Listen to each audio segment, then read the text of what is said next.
Hola, muy buen día a todos. Mi nombre es Andrea Cecilia Lobo, integrante del grupo número 5. A continuación, mis compañeros y yo les hablaremos sobre el tema de la FIFA Gate y cómo este escándalo se relaciona con la corrupción en la adjudicación de los derechos de transmisión y comercialización en los torneos de fútbol.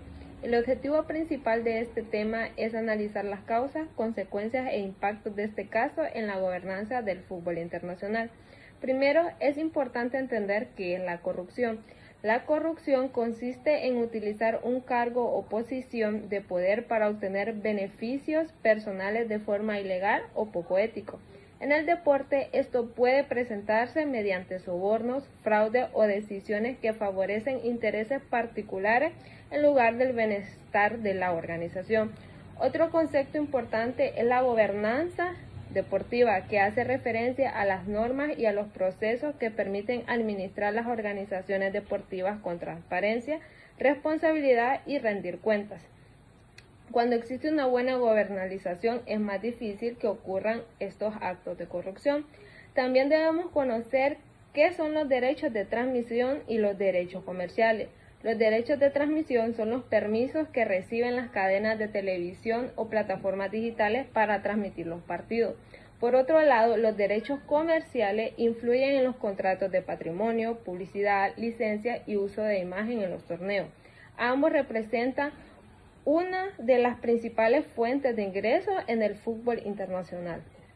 En el año 2015 salió a la luz el escándalo conocido como la FIFA Gate. Las investigaciones revelaron que varios dirigentes de la FIFA y otras organizaciones aceptaron sobornos y realizaron un acuerdo ilegal para otorgar estos derechos comerciales de la transmisión y determinadas empresas. Esto afectó la transparencia de las decisiones y dañó la imagen del fútbol a nivel mundial. Las consecuencias fueron muy importantes. Hubo detenciones de dirigentes, sanciones, pérdidas económicas y un gran daño a la reputación de la FIFA. Además, este caso obligó a implementar reformas para fortalecer los controles internos y mejorar la transparencia en la administración del fútbol. Como una conclusión, la FIFA Gate demuestra que ninguna organización está libre de la corrupción, si no existen mecanismos adecuados de supervisión y rendición de cuentas. Por eso es fundamental promover una gobernanza basada en la ética, la transparencia y la responsabilidad, para que el deporte siga siendo un ejemplo de juego limpio, tanto dentro como fuera de la cancha. Muchas gracias. A continuación les dejo con mi compañera Ariana, que ella les va a seguir explicando.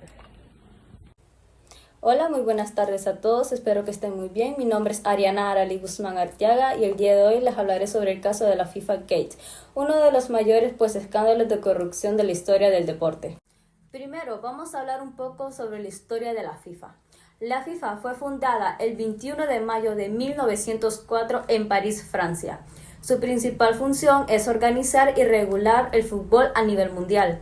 Con el paso de los años se convirtió en una de las organizaciones deportivas más importantes, obteniendo grandes ingresos por los derechos de transmisión de los torneos, los patrimonios y los acuerdos comerciales. Ahora bien, ¿qué fue la FIFA Gate?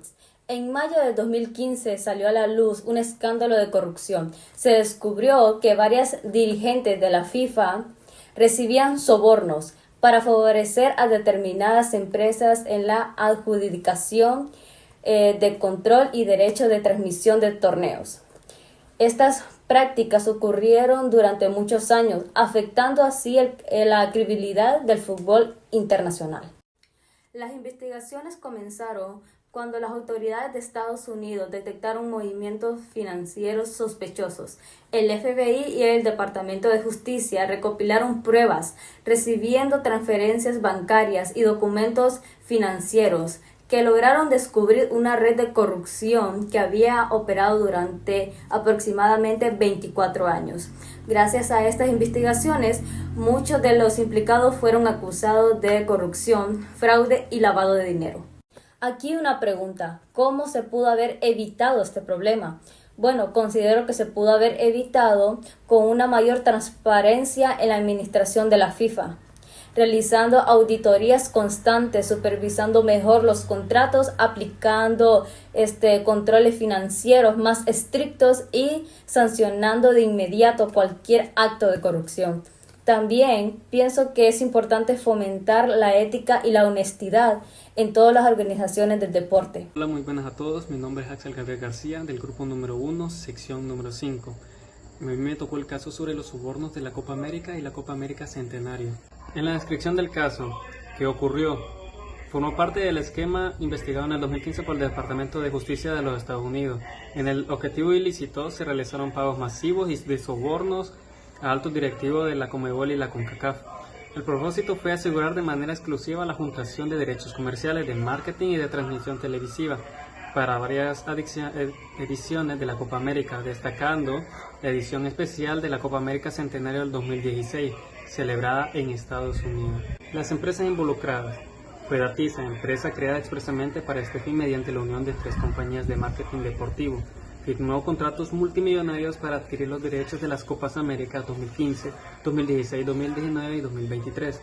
Torneos y competencias de Argentina, encabezado por Alejandro Burcaso, clave en la distribución del dinero. También está Full Play Group de Argentina, propietario de Hugo y Mariano Jenkins. También está Trifi Group de Brasil, fundada por José Aguila, una de las primeras corporaciones en confesar la red de transacciones de sobornos. Los funcionarios implicados, lo que fue Nicolás Leoz de Paraguay, fue expresidente de la Conmebol, lo que también fue Eugenio Figueredo de Uruguay, expresidente de la Conmebol y exvicepresidente de la FIFA. También está Juan Ángel Napaut de Paraguay, expresidente de la Conmebol. También está Jeffrey Webb de las Islas Caimán, que fue expresidente de la CONCACAF y vicepresidente de la FIFA, clave para aprobar la Copa América Centenario en Estados Unidos. También está Alejandro Burcaso de Argentina, empresario de torneos, quien posteriormente colaboró como testigo protegido con la justicia de Estados Unidos. Forma en que operaban los sobornos: hacían contratos inflados y sobreprecios, se firmaban contratos de transmisión por montos aparentemente legales, pero que incluían un sobreprecio para pagar más de $100 millones en sobornos. También está el uso del sistema bancario en Estados Unidos. Las transferencias se realizaban a través de bancos en Nueva York y Miami, lo que le dio jurisdicción legal a la FBI y a la Fiscalía estadounidense. También está la triangulación y los paraísos fiscales. El dinero se canalizaba hacia cuentas secretas en Suiza, Panamá e Islas Caimán, mediante empresas fantasmas para ocultar a los beneficiarios reales. Y por último están también los pagos en efectivo. En diversas ocasiones se entregó dinero en maletines o mediante mensajería privada en hoteles de lujo durante los congresos. Consecuencias legales y deportivas. Las consecuencias legales: arrestos y extradiciones, detenciones masivas en el Hotel Baur Aurlac Zurich y extradiciones de dirigentes en Estados Unidos. También condenas y multas, penas de prisión de cárceles federales como Juan Ángel Napaut y José María Marín, y pago de multas multimillonarias por parte de las empresas para evitar disolución. También está lo que fue la decomisión de bienes, confiscación de cuentas bancarias y propiedades adquiridas con dinero ilícito. Hola, buenas noches. Mi nombre es Ana y voy a hablar un poco sobre el caso de corrupción de la FIFA Gate, centrándome específicamente en uno de los puntos más importantes de este conflicto, que fue pues la relación directamente con la CONCACAF, que es pues la entidad regional que tenemos, que es la que se encarga de administrar los torneos de nuestros clubes a nivel de Centroamérica y Norte y también del Caribe. Este caso pues tuvo realce en el 2015 cuando se determinó que ciertos dirigentes de la CONCACAF y también de la FIFA estaban relacionadas con el lavado de activos, también con la venta de derechos de transmisión a las diferentes organizaciones dentro de pues la región. El caso de la FIFA Gate fue uno de los escándalos más grandes de corrupción en la historia del fútbol, que fue revelado, como lo comenté anteriormente, en el 2015, tras la investigación del Departamento de Justicia de los Estados Unidos, que pues ya llevaba bastante tiempo realizando ese tipo de investigaciones, pero que hasta este momento no se habían tomado decisiones drásticas o de tanto peso como ocurrieron en este caso en la madrugada del 27 de mayo del 2015. Dentro de todas estas acusaciones e investigaciones se detallaban cómo se usaban sobornos para otorgar derechos de transmisión, también la comercialización y la organización de torneos internacionales, y pues este caso desató numerosas detenciones, procesos judiciales y la renuncia de importantes directivos dentro de la organización. Uno de los momentos más importantes de este conflicto o que tuvo mayor impacto fue el 27 de mayo del 2015, cuando algunos de los directivos de la CONCACAF y miembros de la FIFA se encontraban hospedados en un hotel en Suiza, donde fueron abordados por diferentes entidades policiales regionales de Suiza y también por parte de la FBI, que ya traían pues su caso desde el 2011 aproximadamente.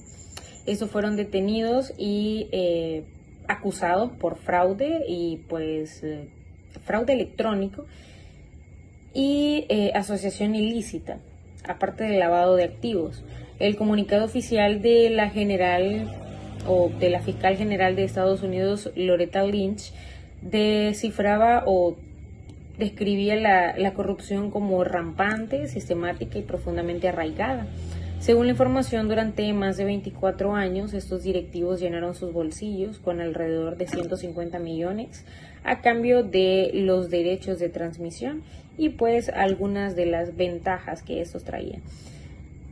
Algunos de los nombres más mencionados o los más importantes dentro de estos detenidos, dentro de los 14 detenidos en Suiza, se encontraban Jeffrey Webb, que era el vicepresidente de la FIFA, también Costas Takas, que era el presidente adjunto, y Jack Warner, que era el expresidente de la FIFA.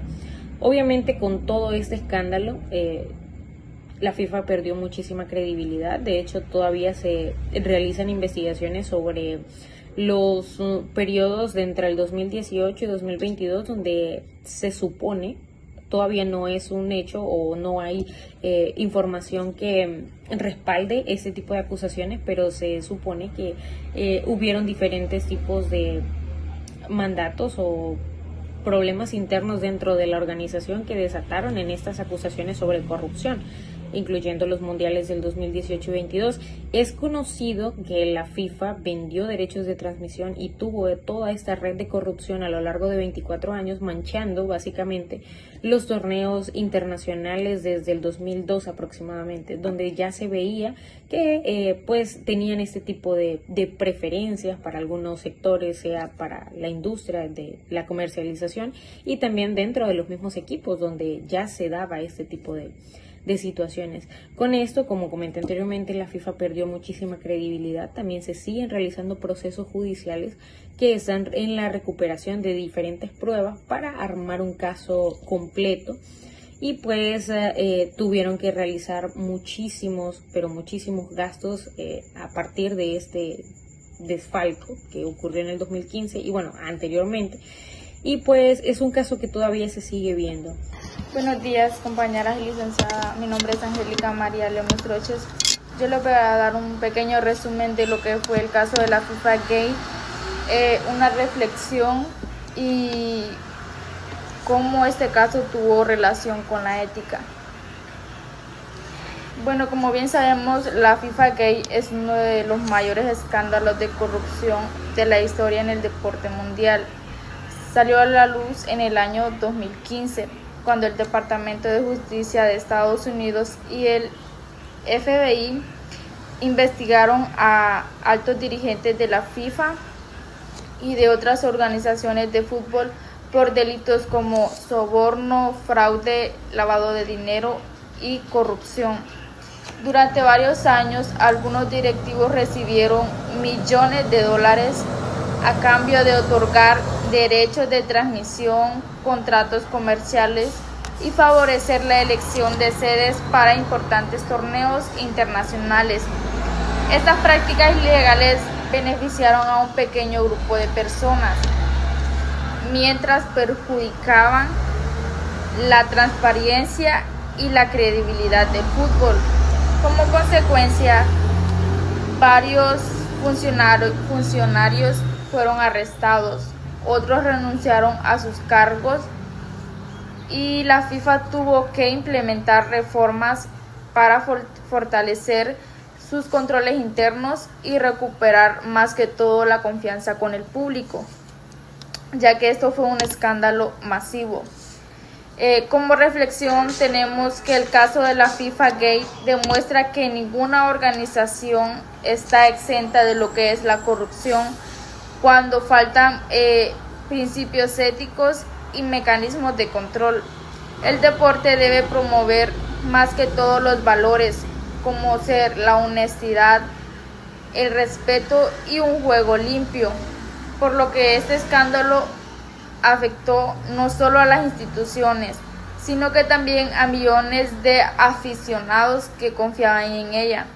Como bien sabemos, el fútbol es uno de los deportes más vistos en el mundo, así que los espectadores se sintieron traicionados al ver todo el escándalo que hubo, toda la corrupción que hubo por parte de muchas organizaciones y de muchas personas. Desde mi punto de vista ético, la FIFA Gate es un claro ejemplo de cómo la falta de integridad puede destruir la reputación de una organización. La ética nos enseña que quienes ocupan puestos de liderazgo deben actuar más que todo con responsabilidad, transparencia y honestidad. Hola, muy buenas noches, licenciada y compañeros. Mi nombre es Alexandra Flores y el día de hoy hablaremos sobre las reformas implementadas por la FIFA y las medidas de transparencia que esta tuvo que actuar y implementar debido a los casos que se dieron conocidos como FIFA Gate. Se dice que en el 2015 la FIFA atravesó una crisis de corrupción, soborno, problemas de administración y mal manejo de los recursos. Debido a esto, la imagen de la empresa quedó dañada y los aficionados empezaron a desconfiar. Por esto, en el 2016, la FIFA decidió implementar una serie de reformas para así, con el objetivo de fortalecer su gobernanza, de volver a adquirir la parte de la confianza de los aficionados, de sus patrocinadores como tal y de asociaciones que estaban influyentes a la misma. Entonces, una de las principales que ellos lo tomaron como necesario fue la limitación del poder y del tiempo que estuvieran los presidentes y los altos funcionarios. Esto se dio para que en un lapso de tiempo se viera qué hizo cada uno de los presidentes y cada uno que tenía el poder, así para evitar sobornos y evitar mala administración del dinero, así como las corrupciones. Entonces, ellos empezaron a implementar esta regla para así tener menos problemas que les estaba afectando en ese momento. Otra de las implementaciones o reformas fue implementar lo que es dividir lo que es el poder político y el poder administrativo. Esto lo hicieron para tener un manejo y un control de la información que salía de diferentes ramas. También hicieron auditorías, tutorías de lo que es la ética para cada persona, para que así cada uno podía actuar con responsabilidad y transparencia. En el caso de las medidas de las transparencias que ellos realizaron, fue la parte donde empezaron a publicar cuánto ganaba cada uno de los funcionarios, para así que cada persona tuviera ese dato y pudiera saber dónde se va el dinero.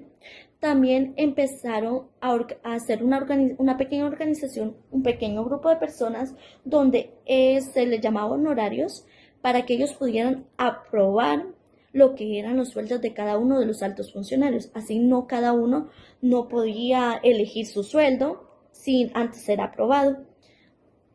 También empezaron aparte de las tutorías, a aplicar como exámenes para ver la medida de transparencia y honestidad que tenía cada una de las personas.